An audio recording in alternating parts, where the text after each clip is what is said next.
ಆತ್ಮೀಯರೇ ನಮಸ್ಕಾರ. ನಿಮ್ಗೆಲ್ರಿಗೂ ಈ ಚಾನೆಲ್ನ ಈ ವಿಡಿಯೋಗೆ ಸ್ವಾಗತ. ಸ್ನೇಹಿತರೆ, ಮನೆಯೇ ಮೊದಲ ಪಾಠಶಾಲೆ, ತಾಯಿಯೇ ಮೊದಲ ಗುರು ಅಂತಾರೆ. ಇಂದು ತುಂಬಾ ಜನ ಪೇರೆಂಟ್ಸ್ಗೆ ತಮ್ಮ ಮಕ್ಕಳ ಶಿಕ್ಷಣದ್ದೇ ಹೆಚ್ಚು ಚಿಂತೆಯಾಗಿದೆ. ಹೌದು, ಶಿಕ್ಷಣದ ಮಹತ್ವವನ್ನ ಪ್ರತಿಯೊಬ್ಬರೂ ಅರಿತಿದ್ದಾರೆ.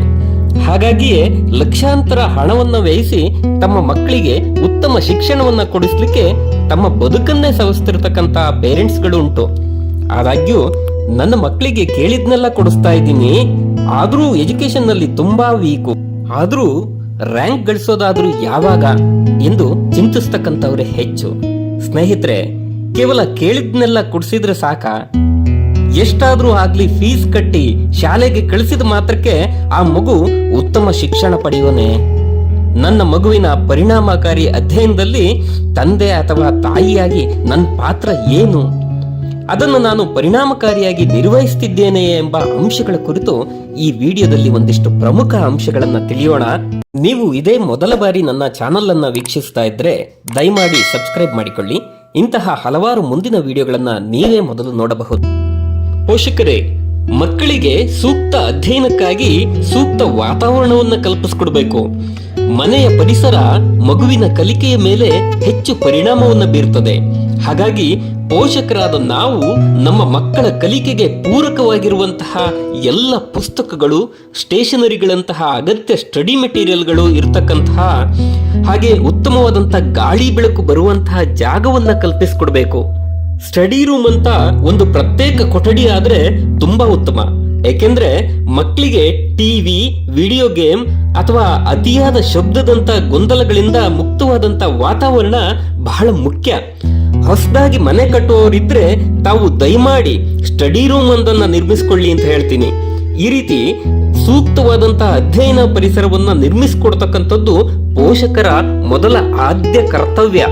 ಪೋಷಕರೇ, ನಿಮ್ಮ ಮಗುವಿನ ಪರಿಣಾಮಕಾರಿ ಅಧ್ಯಯನಕ್ಕೆ ನೀವು ಮಾಡಬೇಕಾಗಿರತಕ್ಕಂತ ಇನ್ನೊಂದು ಪ್ರಮುಖ ಜವಾಬ್ದಾರಿ ಏನಂದ್ರೆ, ಆ ಮಗುವಿನ ವಯಸ್ಸು ಮತ್ತು ಮಾನಸಿಕ ಸಾಮರ್ಥ್ಯಕ್ಕೆ ಅನುಗುಣವಾಗಿ ಒಂದು ದೈನಂದಿನ ಅಧ್ಯಯನ ದಿನಚರಿಯನ್ನ ಮಗು ತನ್ನಷ್ಟಕ್ಕೆ ತಾನು ರಚಿಸಿಕೊಳ್ಳಲಿಕ್ಕೆ ಸಹಾಯ ಮಾಡಬೇಕು.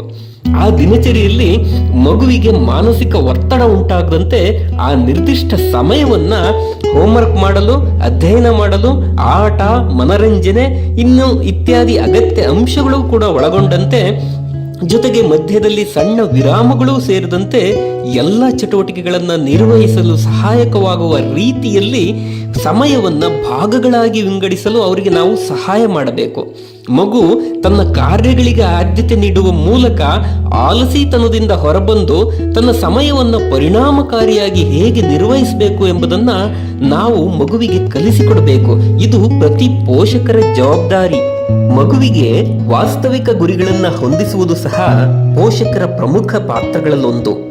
ವಿದ್ಯಾರ್ಥಿ ಜೀವನದಲ್ಲಿ ಮಗುವಿನ ಶೈಕ್ಷಣಿಕ ಗುರಿಗಳನ್ನೇ ಸಾಧಿಸಬಹುದಾದಂತಹ ಚಿಕ್ಕ ಚಿಕ್ಕ ಗುರಿಗಳನ್ನಾಗಿ ವಿಂಗಡಿಸಿ ಹೊಂದಿಸಿಕೊಡಬೇಕು. ಹೀಗೆ ಮಾಡೋದ್ರಿಂದ ಮಗು ತನ್ನ ಜೀವನದ ಪ್ರಮುಖವಾದಂತಹ ಉನ್ನತ ಗುರಿಯನ್ನ ಸಾಧಿಸಲಿಕ್ಕೆ ಅನುವು ಮಾಡಿಕೊಟ್ಟಂತಾಗುತ್ತದೆ. ಇಲ್ಲಿ ಮಗುವಿನ ಪ್ರಯತ್ನವನ್ನ ಪ್ರಶಂಸಿಸಬೇಕೇ ಹೊರತು ಫಲಿತಾಂಶಗಳನ್ನಲ್ಲ. ಏಕೆಂದ್ರೆ ಪ್ರತಿ ಮಗುವೂ ವಿಭಿನ್ನ. ಕೆಲವು ಸಾಧಿಸಲೂಬಹುದು, ಸಾಧಿಸದೆಯೂ ಇರಬಹುದು.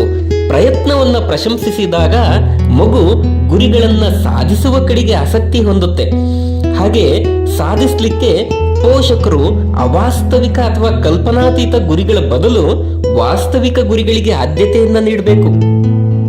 ಸ್ನೇಹಿತರೆ, ಇನ್ನೊಂದು ಅಂಶ, ಮಗುವಿನ ಪರಿಣಾಮಕಾರಿ ಅಧ್ಯಯನಕ್ಕೆ ಅಗತ್ಯ ಬೆಂಬಲ ಮತ್ತೆ ಮಾರ್ಗದರ್ಶನವನ್ನ ನೀಡಬೇಕು. ಅದಕ್ಕೆಂದೇ ಶಾಲೆಯಲ್ಲಿ ಶಿಕ್ಷಕರಿಲ್ವಾ? ಸಾಲದ್ದು ಎಂಬಂತೆ ಶಾಲೆ ಮುಗಿದ ನಂತರ ಟ್ಯೂಷನ್ಗೂ ಕಳಿಸ್ತಾ ಇದ್ದೀನಲ್ವಾ ಎಂದು ಜವಾಬ್ದಾರಿಯಿಂದ ನುಣುಚಿಕೊಳ್ಳಬಾರದು. ಉತ್ತಮ ಪೋಷಕರಾಗಿ ಮಗುವಿನ ಹೋಮ್ವರ್ಕ್, ಮಾದರಿ ತಯಾರಿಕೆ, ಇನ್ನಿತರ ಪ್ರಾಜೆಕ್ಟ್ ವರ್ಕ್ಗಳಲ್ಲಿ ಮಗುವಿಗೆ ಕಷ್ಟವಿದ್ರೆ ಅಗತ್ಯ ಬೆಂಬಲ ಮತ್ತೆ ಮಾರ್ಗದರ್ಶನವನ್ನ ನೀಡಬೇಕು. ಹಾಗೆಂದು ಪೂರ್ಣ ಪ್ರಮಾಣದಲ್ಲಿ ಪೋಷಕರೇ ಮಾಡಿಕೊಡಬಾರದು. ಮಗುವಿನ ಸ್ವತಂತ್ರ ಕಲಿಕೆಗೆ ಪೂರಕವಾಗುವಷ್ಟು ಮಾತ್ರ ಬೆಂಬಲ ಮತ್ತೆ ಮಾರ್ಗದರ್ಶನವನ್ನು ನೀಡಬೇಕೇ ಹೊರತು ಅತಿಯಾಗಿ ಎಲ್ಲವನ್ನೂ ಮಾಡಿಕೊಟ್ಟು ಮಗುವಿನ ಕಲಿಕೆಗೆ ಕಲ್ಲು ಹಾಕಬೇಡಿ. ಅವರ ಸ್ವಂತ ಅಧ್ಯಯನದ ದಿನಚರಿಗಳು ಮತ್ತೆ ಕಾರ್ಯತಂತ್ರಗಳನ್ನ ಅಭಿವೃದ್ಧಿಪಡಿಸಲು ಅವರಿಗೆ ಅವಕಾಶ ನೀಡಬೇಕು. ಮಗು ಸ್ವತಂತ್ರವಾಗಿ ನಿರ್ವಹಿಸುವಂತಿದ್ದಾಗ್ಯೂ ಅದರಲ್ಲಿ ಮೂಗು ತೂರಿಸುವ ಕೆಲಸ ಮಾಡದೆ ಮಗುವಿಗೆ ಅಗತ್ಯ ಬೆಂಬಲ ಮತ್ತು ಮಾರ್ಗದರ್ಶನವನ್ನ ನೀಡಿ. ಪೋಷಕರ ಮತ್ತೊಂದು ಪ್ರಮುಖ ಪಾತ್ರ ಮಗುವಿಗೆ ಒತ್ತಡ ಮುಕ್ತವಾದ ಕಲಿಕೆಯ ಪರಿಸರವನ್ನ ನಿರ್ಮಿಸುವುದು. ಹೌದು ಸ್ನೇಹಿತರೆ, ಮಗು ಒತ್ತಡ ಮುಕ್ತವಾಗಿ ಕಲಿಯಬೇಕು. ವಿದ್ಯಾರ್ಥಿಯ ಜೀವನವು ಸಂತಸದಾಯಕ ಕಲಿಕೆಯಿಂದ ಕೂಡಿರಬೇಕು. ಬಹುತೇಕ ಪೋಷಕರು ಓದು ಓದು ಎಂದು ಒತ್ತಡ ಹಾಕುವುದನ್ನು ನಿಲ್ಲಿಸಿ ಓದಲು ಪ್ರೇರಣೆ ನೀಡಬೇಕು. ಮಗುವಿನ ಕಲಿಕೆಯ ದಾಹವನ್ನ ಹೆಚ್ಚಿಸಲು ಸೂಕ್ಷ್ಮ ಕ್ರಿಯಾಶೀಲ ಚಟುವಟಿಕೆಗಳನ್ನು ಮಾಡಲು ಪ್ರೇರೇಪಿಸಬೇಕೇ ಹೊರತು ಒತ್ತಡ ಹಾಕುವುದಲ್ಲ. ಒತ್ತಡದ ಬದುಕು ಮಗುವಿನ ಮೇಲೆ ವ್ಯತಿರಿಕ್ತ ಪರಿಣಾಮ ಉಂಟು ಮಾಡಬಹುದು. ಆದ್ದರಿಂದ ಸ್ನೇಹಿತರೆ, ಮಗುವಿಗೆ ಒತ್ತಡ ತಪ್ಪಿಸಿ ಸಂತಸ ಕಲಿಕೆಗೆ ಆದ್ಯತೆಯನ್ನ ನೀಡುವುದು ಪೋಷಕರ ಪ್ರಮುಖ ಪಾತ್ರವಾಗಿದೆ ಎಂಬುದನ್ನ ಎಲ್ಲರೂ ತಿಳಿಯಬೇಕಾಗಿದೆ. ಅಗತ್ಯ ಸಂಪನ್ಮೂಲಗಳನ್ನ ಒದಗಿಸಿ. ಸ್ನೇಹಿತರೆ, ಕೆಲವು ಪೋಷಕರು ತಮ್ಮ ಮಕ್ಕಳನ್ನ ಶಾಲೆಗೆ ಕಳಿಸುತ್ತಿರುವುದೇ ದೊಡ್ಡ ವಿಚಾರ ಎಂಬಂತೆ ಯೋಚಿಸುವವರೂ ಇರುವುದುಂಟು.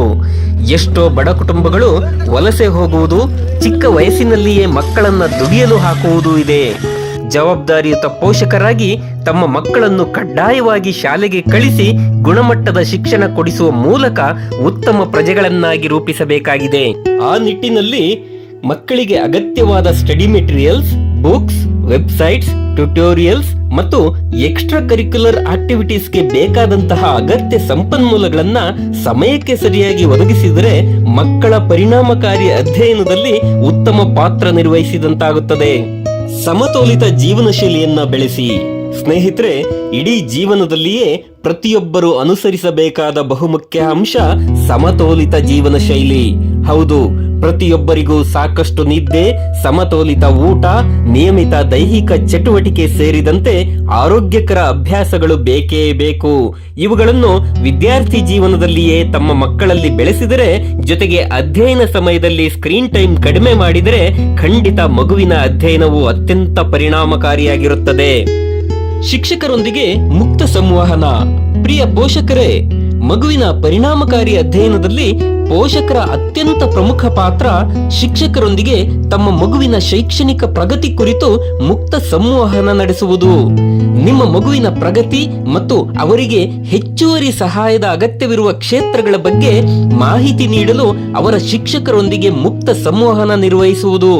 ಕೆಲವು ಶಾಲೆಗಳಲ್ಲಿ ತಿಂಗಳಿಗೊಮ್ಮೆ ಪೇರೆಂಟ್ಸ್ ಟೀಚರ್ಸ್ ಮೀಟಿಂಗ್ ಏರ್ಪಡಿಸಿರುತ್ತಾರೆ. ತಪ್ಪದೆ ಈ PTMಗಳಲ್ಲಿ ಭಾಗವಹಿಸುವುದು ಮಗುವಿಗೆ ಪ್ರೋತ್ಸಾಹ ನೀಡಿದಂತಾಗುತ್ತದೆ. ಈ ವಿಡಿಯೋದಲ್ಲಿ ತಿಳಿಸಿದ ಎಲ್ಲಾ ಅಂಶಗಳನ್ನು ಪ್ರತಿಯೊಬ್ಬ ಪೋಷಕರು ಚಾಚೂ ತಪ್ಪದೆ ಪಾಲಿಸುವ ಮೂಲಕ ತಮ್ಮ ಮಗುವಿನ ಅಧ್ಯಯನದಲ್ಲಿ ಪರಿಣಾಮಕಾರಿ ಪ್ರಗತಿ ಕಾಣಬಹುದು. ನೆನಪಿಡಿ, ಪರಿಣಾಮಕಾರಿ ಅಧ್ಯಯನವು ಕೇವಲ ಉತ್ತಮ ಶ್ರೇಣಿಗಳನ್ನು ಸಾಧಿಸುವುದರ ಬಗ್ಗೆ ಮಾತ್ರವಲ್ಲದೆ ಕಲಿಕೆಗಾಗಿ ಜೀವಮಾನದ ಪ್ರೀತಿಯನ್ನ ಪೋಷಿಸುವಂತಹದ್ದು. ಬೆಂಬಲ, ತಾಳ್ಮೆ ಮತ್ತು ಸಕಾರಾತ್ಮಕ ಪ್ರೋತ್ಸಾಹವು ಮಕ್ಕಳು ಸಂಪೂರ್ಣ ಸಾಮರ್ಥ್ಯವನ್ನು ತಲುಪಲು ಸಹಾಯ ಮಾಡುತ್ತದೆ. ಆತ್ಮೀಯರೇ, ತಮಗೆ ಈ ಮಾಹಿತಿ ಇಷ್ಟವಾಗಿದ್ದರೆ ದಯವಿಟ್ಟು ಲೈಕ್ ಮಾಡಿ, ನಿಮ್ಮ ಅನಿಸಿಕೆಗಳನ್ನು ಕಮೆಂಟ್ ಮಾಡಿ, ಮರೆಯದೆ ಸಬ್ಸ್ಕ್ರೈಬ್ ಮಾಡಿಕೊಳ್ಳಿ. ಧನ್ಯವಾದಗಳು.